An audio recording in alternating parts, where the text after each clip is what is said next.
Hey everyone, my name is Jamie. Welcome to my channel. I have some Farmhouse Dollar Tree DIYs that I would like to share with you. So let's get started. For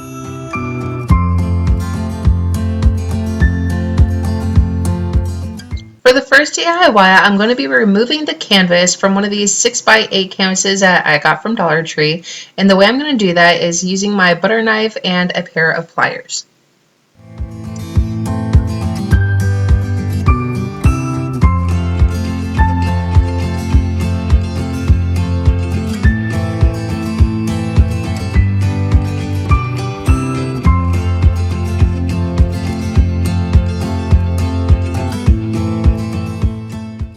Once that was all done, I just go and cut along the seams right here on the canvas with my scissors.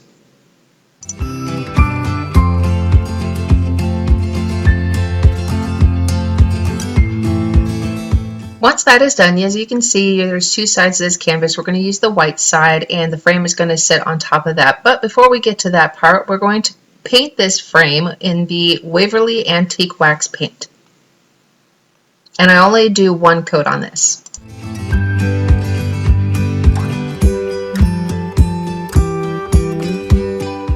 Now when you're painting this, make sure that you get the inside and outsides of the frame as well.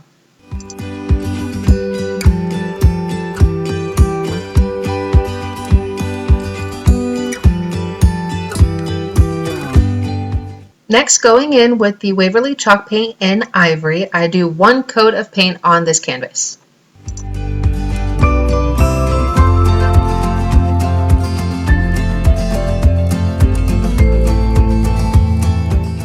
And because I love sitting around waiting for paint to dry, I busted out my hair dryer.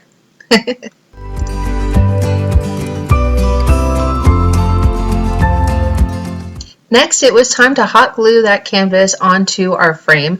So I just went around the entire frame with the hot glue and just in little sections, and then I placed my canvas on top of it.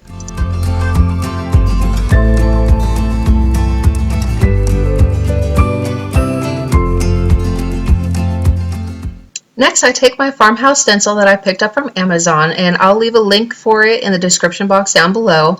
And I just placed it where I wanted it, and just so that it wouldn't move around on me, I went ahead and took some painter's tape and placed it down. And then I'm going to go in with the folk art chalk paint in black, and then I'm just going to go over that with the farm animals.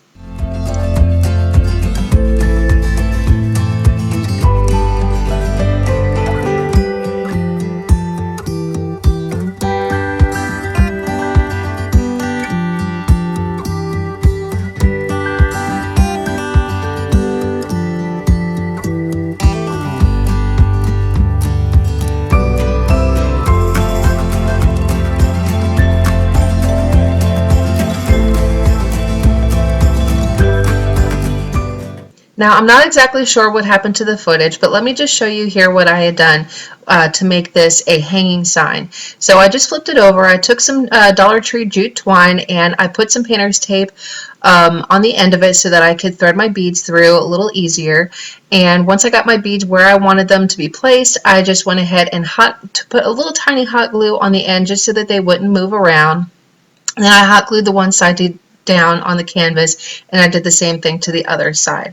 And then for the top, I just made a little jute twine bow, and I just put a little hot glue on there so I can attach it to the twine, and there you go.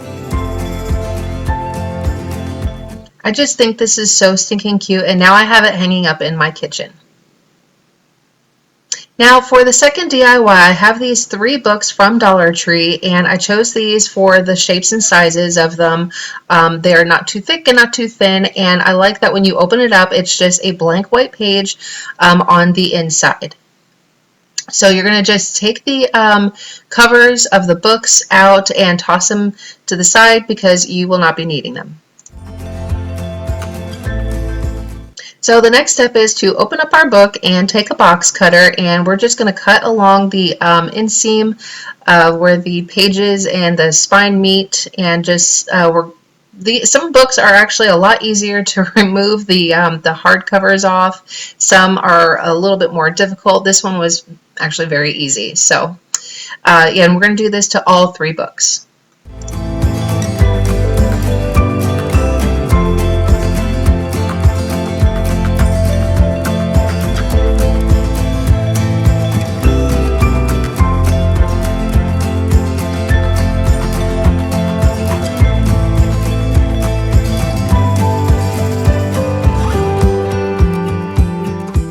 So because a couple of my books ended up having some of that book glue stuck on the spine still, I decided to cover it up with some scrapbooking paper. As you can see, it's just, it's nice and yellow and doesn't look very pretty. So we're just going to cover it up with the scrapbooking paper. And right here, all I'm doing is just pressing the paper onto the spine of the book, making the crease lines, and then cutting them with my scissors.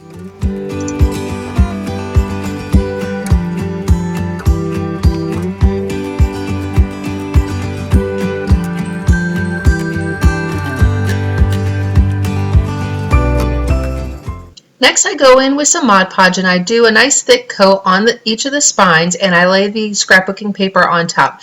Now, some of the scrapbooking paper kept trying to slide around and I was getting really impatient, so I do go in later on with my hot glue gun and kind of give it that immediate hold.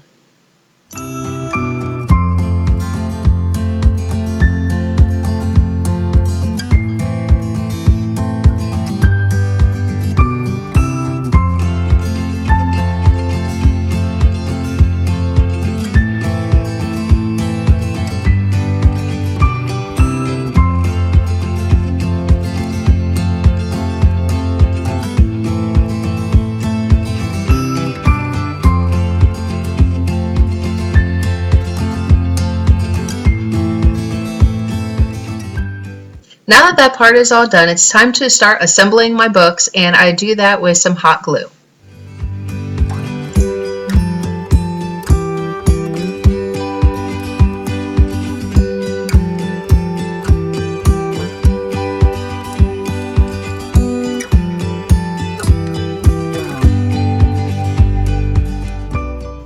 Now that the books are neatly stacked, I go in with some Waverly chalk paint in white and I just paint one coat on that top book.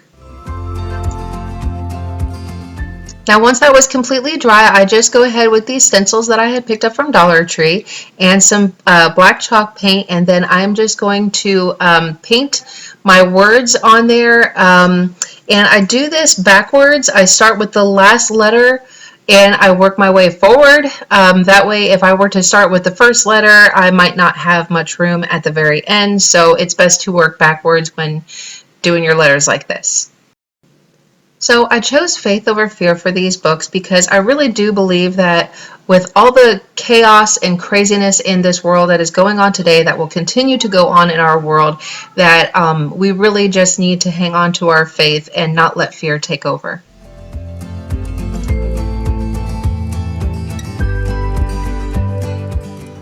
So the next thing I'm going to do is just take my jute twine and I'm just going to flip my books upside down, put a little bit of hot glue on there, wrap it about 3 or 4 times, ending where I started, and then adding a little bit more hot glue.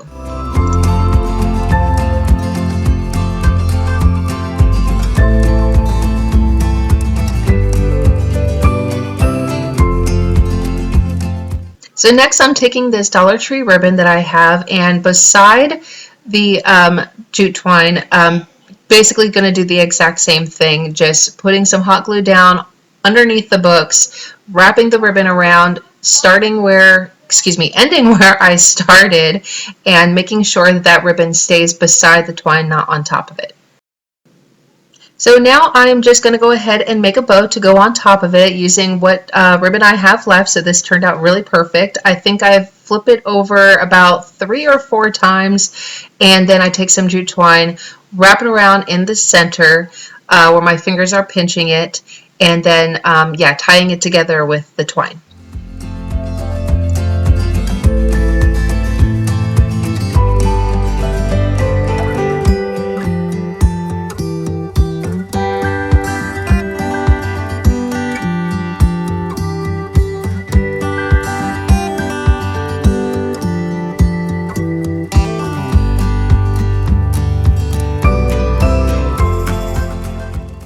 So just before I hot glue my bow onto my books, I'm just making some twine with some beads at the very end of it. I do 2 strains.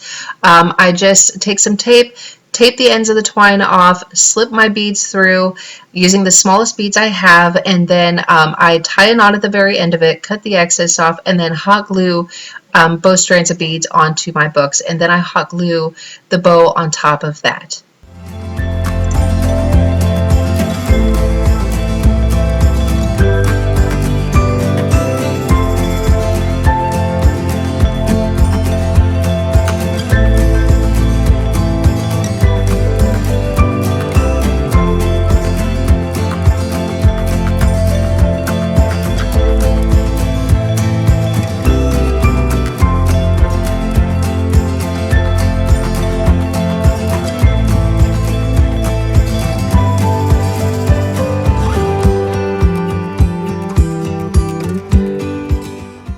For a third and final DIY, I have this Easter sign from the Dollar Tree. Just cut the tags off of it, and I'm going to take my ruler and pop that little bunny off of it. I'm going to save him for later, or next year actually.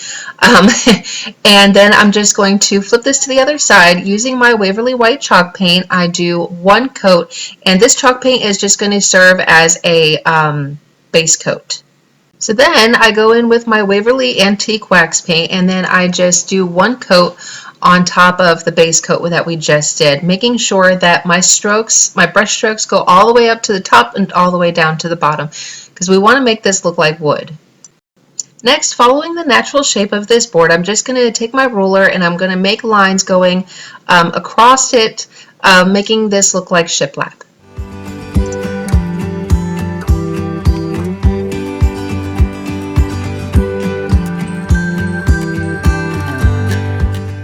Next, I'm going to use this windmill from Dollar Tree, and my husband had to help me use the wire cutters to get this welcome sign off. And once he got that off for me, I ended up taking a couple of Jenga blocks because this windmill does not sit flat, so I just used the Jenga blocks, hot glued them onto the board. That worked out fine. I tried hot gluing the windmill onto the Jenga blocks, but it wasn't holding, so I ended up having to go in with some super glue and some cans to hold that weight down, and it ended up staying after all. So, and then what I don't show is that I do take a white chalk paint marker and I wrote country living on the end of it, or at the bottom of it, not the end. But anyway, so Wayfair actually wanted something very similar to this for like $75. This cost me $2. So anyway, this turned out so super cute.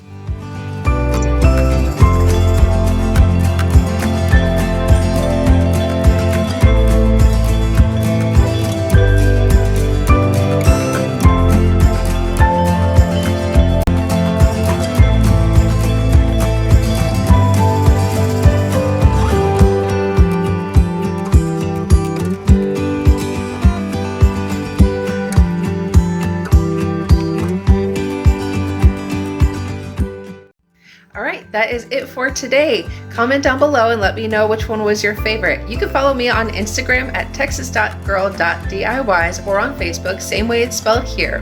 Alright, if y'all like this video, and I sure hope that you did, give a Texas Girl some love, hit that like button down below, subscribe, ring that little bell so you can get notified anytime I upload a new video. I'll catch y'all later. Bye.